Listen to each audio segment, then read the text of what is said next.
Hello,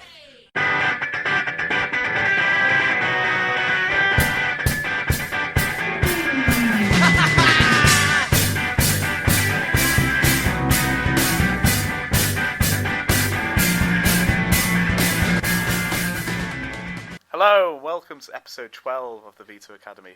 I'm Chris Lappin, and joining me this week we've got Peter Prickett. Good evening. You well? Not bad, thanks. Yourself? Oh, yeah, I'm very well, thank you. Shortly we'll be joined by development phase scout at Everton, Damien Matthew. Should be an interesting chat about scouting networks. But first we're going to discuss the pros and cons of B teams in youth football. The obvious pro is more people get to play. Is that? I was posed a question the other day where someone said, what would you do if you had one coach and you had 15 players and then suddenly another 15 players show up and they all show commitment? And the answer was, well, I'd find another coach. Yeah. You know, if you've got enough players, then it's great to be able to have A, B, even C teams. We had a couple of years ago, the under-9s had 3 teams, and brilliant.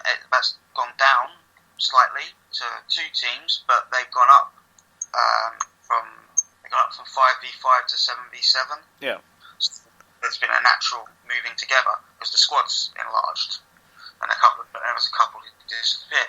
So it served teams quite well, particularly as they get older. Yeah, because the numbers, if they get joined and merged together to create enough players.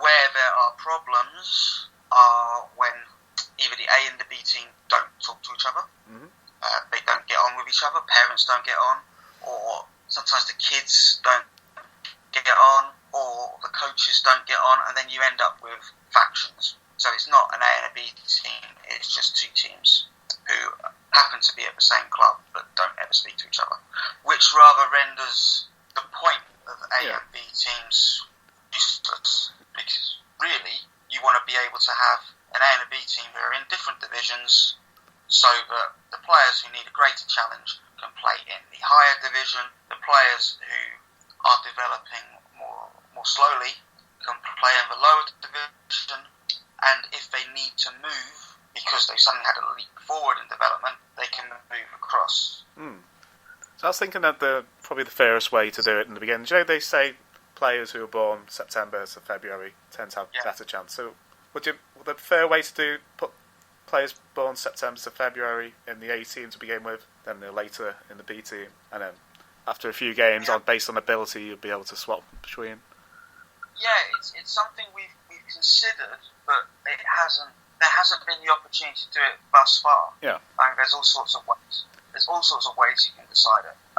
Some seemingly more arbitrary than others. The way that you suggest is definitely one that I've considered, but we haven't had the opportunity to do it yet. Yeah, I think it's a good way to get around the parents as well, if you can say. Well, to begin with, we're doing it based on when you're born. Yeah, it's a very simple way of going. Well, it's not based on anything other than birthday. What's happened so far with the club where I am is it seems we've already been divided by the time I got there. One of the first things that I did when I got in was I was asked to have a look at 2 teams training to work out and set of A and Bs. Walked straight into a minefield, basically. I mean, the 2 teams were in different divisions, so there was a good case for moving people around. But some parents just did not want the kid to move for whatever reason. Sometimes there's a very good reason, like the kid doesn't get on with the other kids, and his 2 best mates play for the A team, and if he plays for the B team, he probably won't want to play football anymore. In which case, we'd probably go, okay, stay. But often the reason is a parent goes, how dare you say my son is a B team player? That's where often the problems lie. Yeah. People see it as a slight, and as was said recently to a parent, the reason that we do it is not sabotage, it's not weakening or strengthening a team. We move a kid because it's the best thing for that kid, or we believe it's the best thing for that kid. We might get it wrong, especially if we do it we did it quite early this year with one of the age groups. Now, what might happen is someone could have a huge growth spurt over the summer, put on muscle mass and height, and basically come back as a beast. Yeah. And you might need to move from the B and the 18, from the B team to the A team quite quickly. But at least we've got the possibility to move him. And that's why I think there needs to be a good relationship between the A's, the B's, or whatever you choose to call them, lions and tigers, etc., etc., in order for that movement to happen. And for everyone to understand, it's for the kids. The same parent said to me, how are the B team ever going to progress through the divisions if they are only a feeder team for the A's? And my response was, I don't really care if they get promoted or move up the divisions. That's not the point. The point is what's best for the individual player, not what is best for the team. It's all set up to help each player get better, not to get your team promoted into the Premier of the Harrow Youth League or Hayes and Middlesex Friendly League or the Liverpool Backyard League or whatever. And we're delighted to be joined on the line by former assistant head coach at Charlton and current development phase coach at Everton, Damien Matthew. How are you doing this evening, Damien? Hi there, good evening. Yeah, so for those who missed our first interview with Damien earlier this year, he is a former England under-21 international who played for Chelsea, Crystal Palace, Burnley, and then he's joined us today to discuss his coaching career. So was coaching getting into coaching always the plan after retirement? Yeah, very much so. I mean, as you're coming towards the end of your career, and mine finished early because of injury, and so you had time while you were recovering from your operations and trying to rehabilitate yourself on the first injury, which is a back operation, and then with the second one, the hip, I really sort of had made up my mind that I wanted to stay in football. I wasn't sure in what capacity, because some players are fortunate and they can go straight into the senior level, but I've always enjoyed the journey of certain things, and to be involved in coaching and around good people has always been a pleasure of mine. So you've had a variety of roles with Charlton, Chelsea, Wolves. Could you take us through your coaching journey? So it started at Chelsea, was it?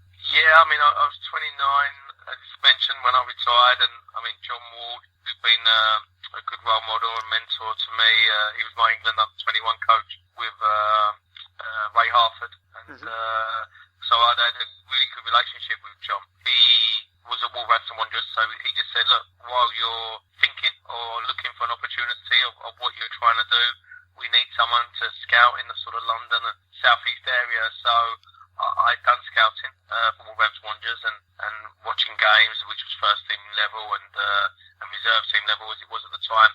And again, that just gives you a real impetus in terms of watching games and looking at games, tactics, players, and really sort of whet the appetite in terms of getting back into the coaching. And then I was lucky enough to get back into Chelsea's academy, and I started off with two roles. I was sort of community and academy, and it was really rewarding because community is really tough. You know, you're dealing with all different levels of player, and so that was enjoyable, and it challenges you to think on your feet, and it was an enjoyable process. And then eventually ended up being full time in the academy for 6 years. Yeah, and then you see your coaching career seemed to take off once you got to Charlton, because you started with the under-18s, didn't you? Yep. Yeah. I mean, really, as I mentioned, the process of going from sort of community to academy was 12s, 13s at Chelsea, and then, but also involved with the development centres, which I'm really passionate about.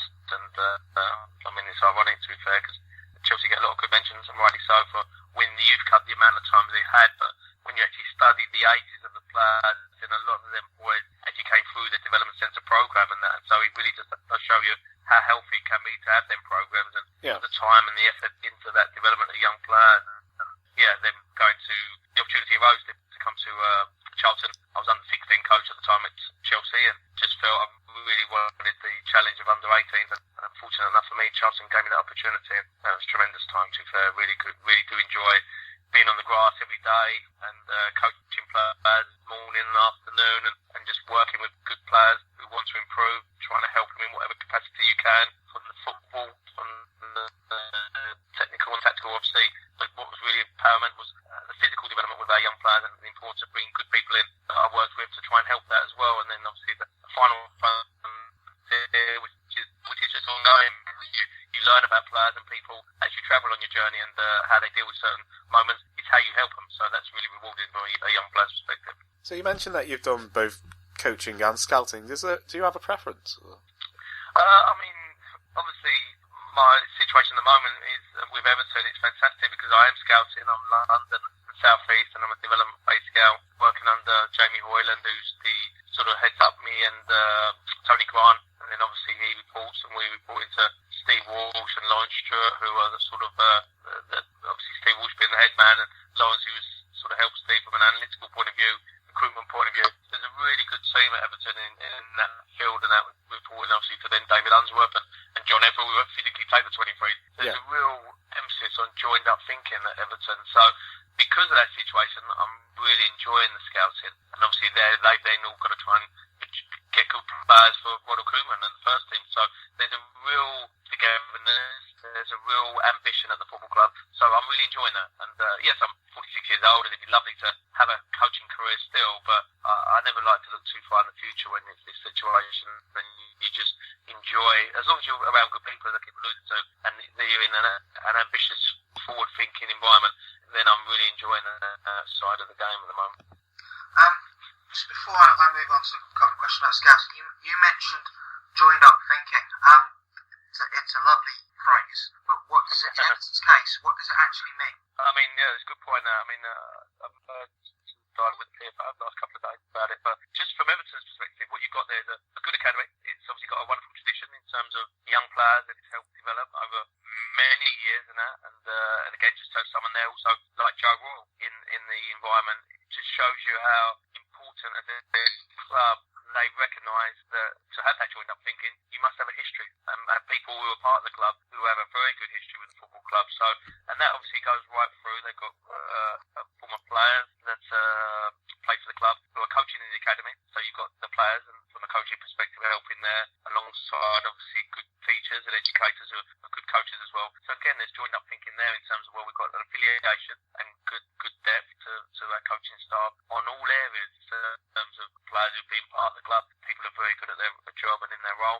So, and that goes through the football club. So that's the academy, in the under 23s, and then to the first team as well, where obviously you've got someone like Steve Walsh, who's highly respected and well regarded from a scouting point of view and coaching point of view, because he's the manager at Leicester. But what he's brought, obviously being the sort of technical director at the football club, is that he is the main point of call on recruitment that then obviously works with Ronald Koeman to deliver that success on the pitch. And I think a perfect example recently, you'll see Morgan Schneiderlin was signed for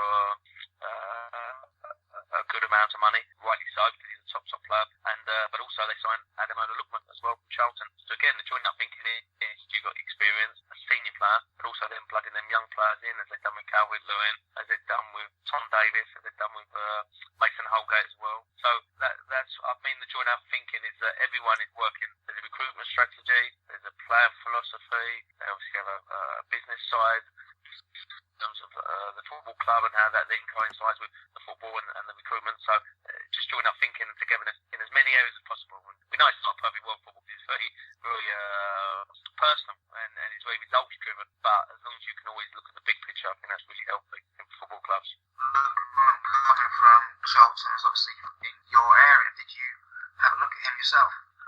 I mean, he's obviously a player that, just as when I was with the first team, you knew about him, and then as I was there with Guy Luzon, we would have him over to train with the first team, and you just knew that if he continued on his rate of development, that there was a really good footballer there, a really good talent, but what I allude to a lot, but also a really hungry and driven person, and a very humble person as well. So he had all the qualities needed to be a top player, and you're so pleased that he did very well for Charlton. And I know they got relegated, but him personally played in the Championship, scored goals, played in League One, scored goals, and was obviously highly thought of at Everton. And again, Steve Walsh being the driving force on the recruitment side, had seen him play and really liked him, and lucky enough for Everton, they saw it over the line and signed him amongst good competition. Yeah, he's an example of a player that plenty of people would have been looking at in the first place. But how do you guys actually find out about players in the first place?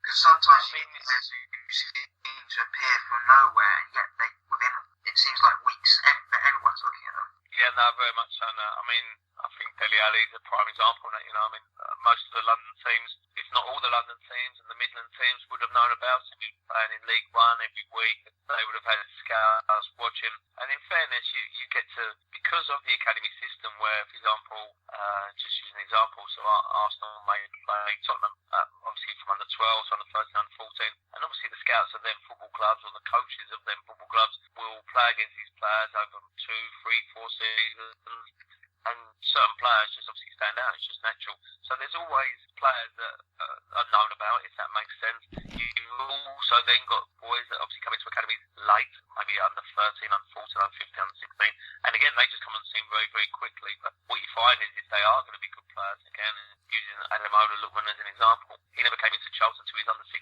But as soon as he came in at under 16, he was very, very good.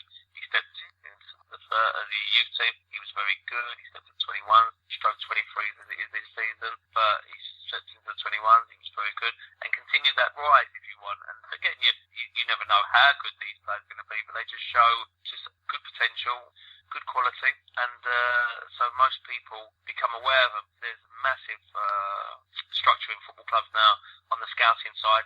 Again, certain clubs will have, and we have it at Everton, where obviously, like I mentioned earlier, myself and Tony Grant, we mainly really look at from 17 to 21. So we're very specific, with Jamie Hoyle being our boss in that, where another clubs will then concentrate their academy staff on maybe 9s to 12s, and then other ages 13 to 16 or 13 to 18. So there's a real good structure, but again, that joint thinking, as I mentioned earlier, in terms of actually documenting who they've seen, what club they play for, what position they play for. So there's a database of players as well. So it's quite possible a player could have been on a club's radar since the age of 8 or 9, even though he's at another academy for all that time. Yeah, I mean, I don't know in terms of other clubs how low they go. I mean, I would say with our club, it's mainly probably there would be a knowledge of 16 to 18, but realistically, it's probably like a player, youth team, 23s, sort of that age. Once they become full-time scholars is where you really get to know what players and what club, and obviously, yes, they can then reaffirm what you might have seen before. They probably now go onto a database, I would say 16, 17. Right, so there's a feeling that at that age, there's a good chance that you can actually tell, whereas obviously at the lower and younger ages, who knows? No, very much so, and that, for me, that is the beauty of football, and ultimately, every player, whether he's 15, 16 or 29, 30, he continues to learn, and he continues to develop. So again, from a scouting perspective, obviously you look at a player and think he has these qualities, you like them qualities. Again, what's then important is that obviously he's going to fit maybe the environment that he's coming into. Again, I use Morgan Snyden as a good example.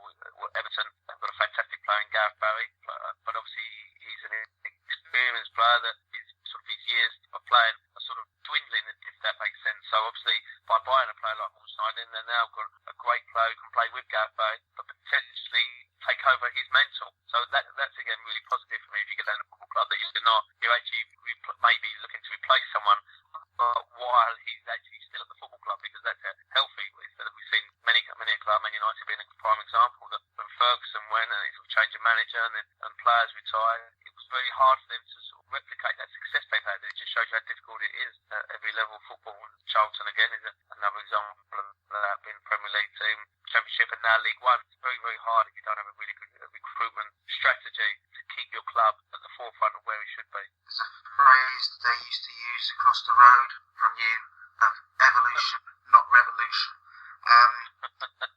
You mentioned particular qualities you like in players. Has the qualities that you're looking for changed as you change club, or have you broadly looked for the same qualities in players? I think it's a great question, because I talk to a lot of young coaches, and again, it's like the question I've been asked when I've been on courses is what will the game look like in 3, 4, 5 years? And I think it's a great question to ask, because you don't know the ultimate answer, but if you just look at the quality of, say, strikers at the moment, and I use Barcelona as an example, and like you look at Neymar, Messi and Suarez, all three of them are sort of like the different type of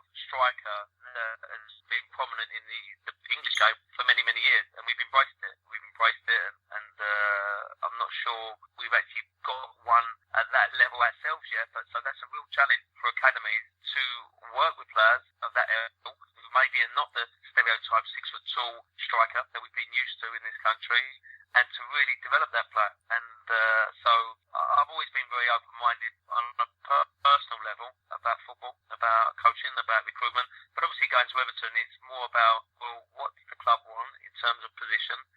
What are they looking for in that position? You look at recently, if I just analyse some of their signings at, say, senior level, they signed Ashley Williams at the beginning of the season, they signed Morgan Schneiderlin that we mentioned, and then if you go back to, say, the area that where I'm in, is that you've signed an Ademo Lookman. You say, well, why would they sign him? You sign him because he's a player who, at his age, had probably played near on, he's probably been the most successful young player, English player, of playing games in terms of the amount of games. But what was great for that is because there's many a young player playing in the English Football League, but he'd actually scored goals and he'd actually performed as well. So he fit the profile of a player that has the potential to be a Premier League player, and Everton have been the ones that sort of paid the money to go and get him and keep developing him, basically. So it's not really necessarily what I would that I specifically look for is what's recommended to us. These are the types of players we're looking, and then the club, which is brilliant for us as scouts, they trust your judgment to go and look for them players and them types of players so they could benefit Everton Football Club.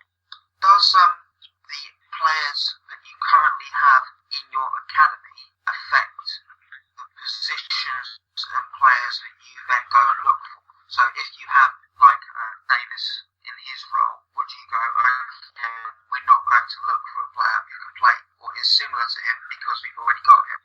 Yeah, I mean you're always looking at the football clubs to have a squad of players that will improve the team. So, and as you alluded to there, you've got a fantastic young player in Tom Davis who has benefited by playing with Morgan Schneiderlin, playing with Gareth Barry, playing with Jesse Guy, and that. So you look at the quality of players that he's playing with in the position that he's ultimately going to play, and he is playing a little bit further forward, isn't he, with Ross Barkley and that, so it just shows you again how he's adapted to the Premier League and first team environment. So you never say, oh, we won't buy exactly a player in some position, because if he became available and the club thought it was right that they needed another type of player like that in that position because they're boosting the squad and looking to move the club and the squad forward, then you would look. But ultimately as well, you would have to be a very good player, because Tom Davies is arguably one of the best young players in England, isn't he? In his role, he's proven that by playing in the Premier League and playing for Everton. So it doesn't. You never rule anything out, but of course you then prioritise in terms of areas. What you may be, just use an example, you might be like Seamus Coleman, for example, has had the injury, but they've already got Mason Holgate, they've got John Joe Kenny, so they've got real positive players that could potentially step in. So that's again alluded to what we said earlier. It's so important about having a good squad, and it's so important about the recruitment side of your football club, because you're not always thinking about today, you've also got to think about tomorrow. Right, so we recently had sorry, cough. Right, so you mentioned in our chats on Twitter that you recently went out to Scouting in Portugal. Was it a successful visit? I mean, it was a good experience. I mean, from my perspective, to go abroad, had the opportunity. Jamie, as I mentioned earlier, who's the head of the development play scouting, he's been out with, obviously, the England played recently in Portugal and watched the different teams out there. So, again, it's part of our remit to look at players home and abroad. Yeah. And always with the sort of end result being, can they improve the football club and do they have a chance to progress and make the first team?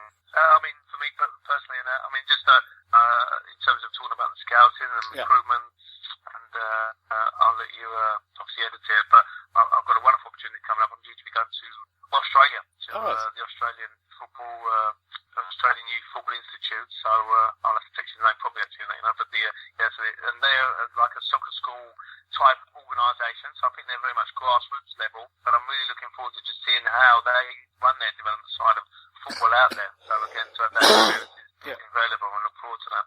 Is that Tim Cahill connection? No, it's not actually. It's separate to Everton, so don't put that on here and that, but it's something that, I mean, you can mention that basically the professional, we'll name it, the League Managers Association, sort of as being a member of that, they just offer the opportunities for coaches, scouts to go out there, and lucky enough for me, they chose me to go out there as sort of an international coach and just see how they work, what good practice going on out there. give my sort of opinion and experience, and just to have a look really. And obviously, then if someone does show good potential, then of course there could be an opportunity back in the UK and England. That sounds good. So, I've really enjoyed speaking to you today. I'd love to have you on again in the future. Brilliant. Look forward to it, Chris. Yeah, thank you very much. Many thanks to Damien for joining us this week. Next week we are joined again by Gerard Jones. He's going to discuss dealing with parents, and as he works in America, I'm sure it's going to be fun. Good night.